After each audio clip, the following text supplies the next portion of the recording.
This is a video I've debated making for years now, but I always just assumed that it was too personal and serious to be worthwhile. Like, you're not my therapist, so why should you care? This is quite honestly a didn't ask plus ratio moment. But I figured since I already kinda popped the seal off of this kind of content 5 years ago when I opened up about my OCD, I figured why not let this genie fully out of the lamp and talk about a mental problem I've struggled with since I was a kid. It's called hypochondria, and it's basically health anxiety but to an extreme level. It's health anxiety going insano style, fucking turbo mode. And for me personally, it's had a massive impact on my life. It started when I was around 13 or so, roughly the same time period when my OCD tendencies really started to manifest. And as you can probably imagine, puberty was pretty miserable for me. While you were jerking your meat, I was studying WebMD. I knew about prion diseases before I knew about algebra. I would just stay up all night scaring myself with medical information and shit. Instead of like ghost stories and campfire spooky tales, I just read like PubMed articles on really rare diseases and death. And of course, this led me to believe that every little ache and pain and upset tummy was related to some life-threatening illness.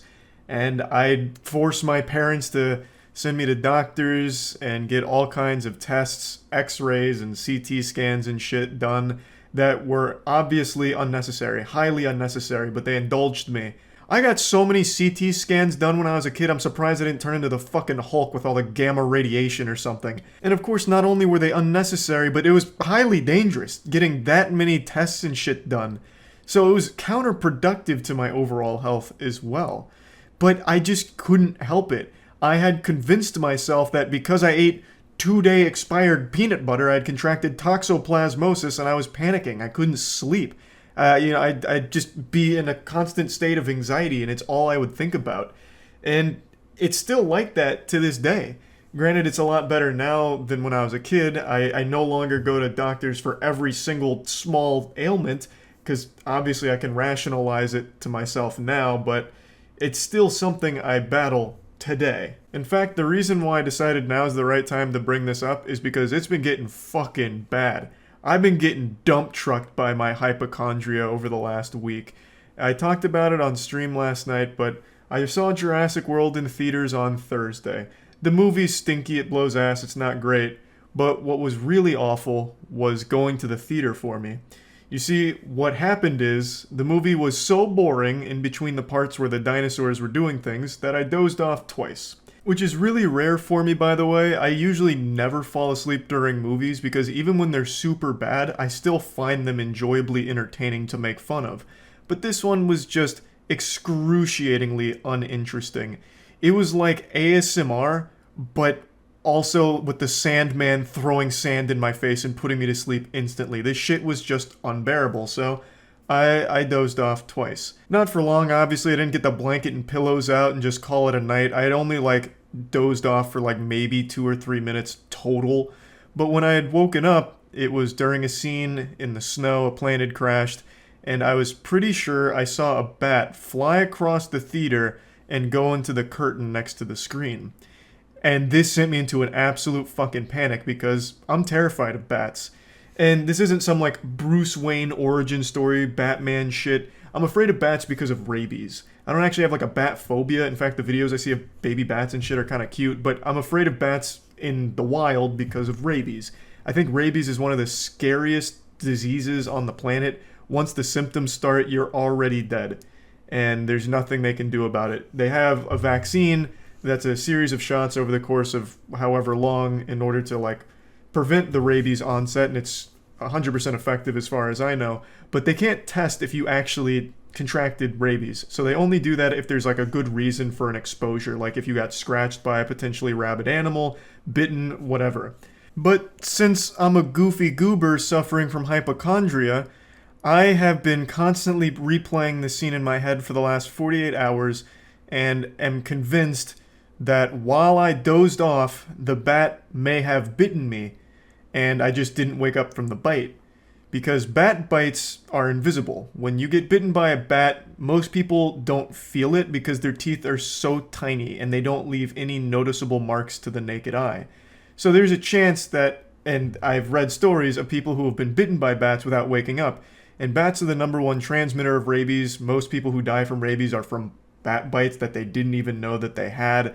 It's super fucking horrifying. So since Jurassic World Dominion was so boring it lullabied me to sleep, and I'm pretty sure I saw a bat, I have convinced myself that the bat must have gone full-blown like Agent 47 hitman and bitten me while I was asleep and has given me rabies, and I've been freaking out ever since, wondering if I should just go get the shots to be safe. But even then, I don't think there's any self-respecting doctor that would hear this story and think, yep, that's rational. I'll set you up right now with the shots.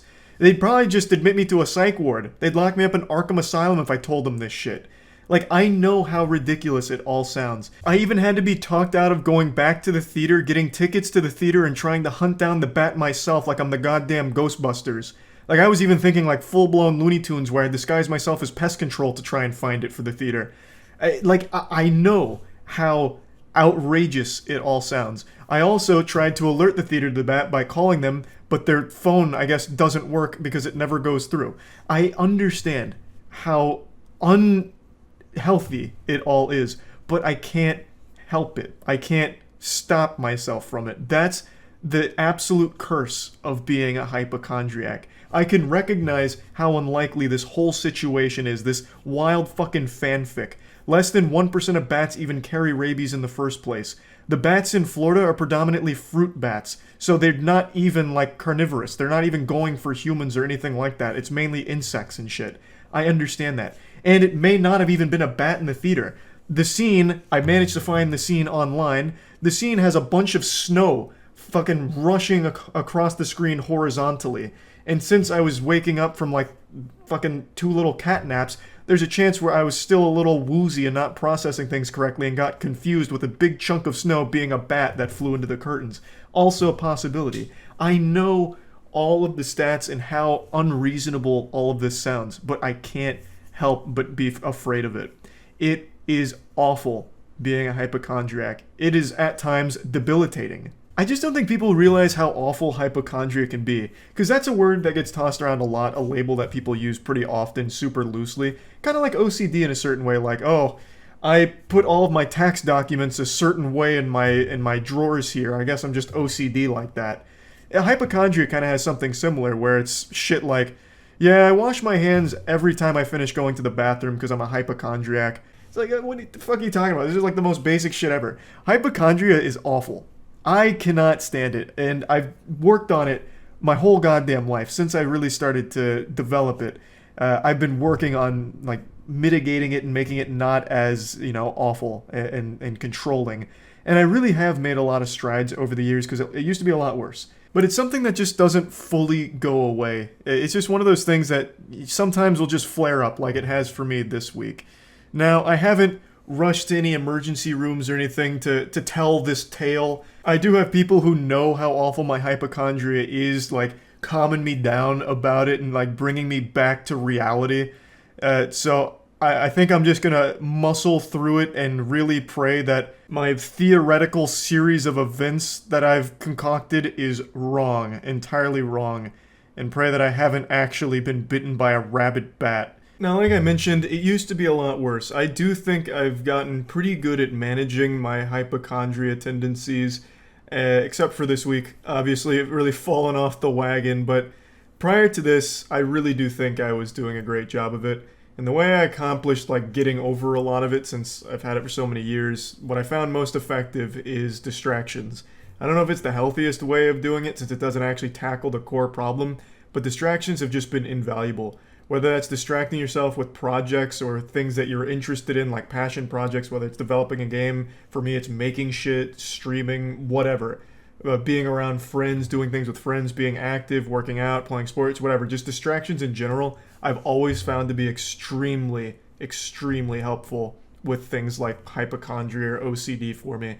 Because it pushes them to the side where it's not like the only thing that I'm thinking about, to the point where I almost forget about it or completely forget about it. And I truly believe that with hypochondria, it exacerbates every possible issue, so every little thing that may be out of whack, you immediately think is the worst thing ever. So like a small pain in your foot is the worst pain you've ever felt in your life and something must be dreadfully wrong with your foot.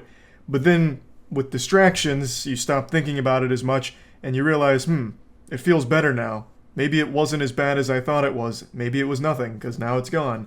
So I just really feel like distractions are invaluable in helping with things like hypochondria and OCD. So yeah, up until this week, that's basically been my main strategy and it's worked super well. And I'm sure it'll work with this too. It's just I haven't had a whole lot to distract myself with over the last couple days. So I just still thought it'd be worthwhile to make this video like in the height of a hypochondriac episode. Just for the sake of, opening up about it a little bit, since it's something I don't think a ton of people talk about, and I've already talked about serious shit before, so why not again? Maybe this will help somebody, I don't really know. Hopefully it does, but anyway, that's really about it. See ya.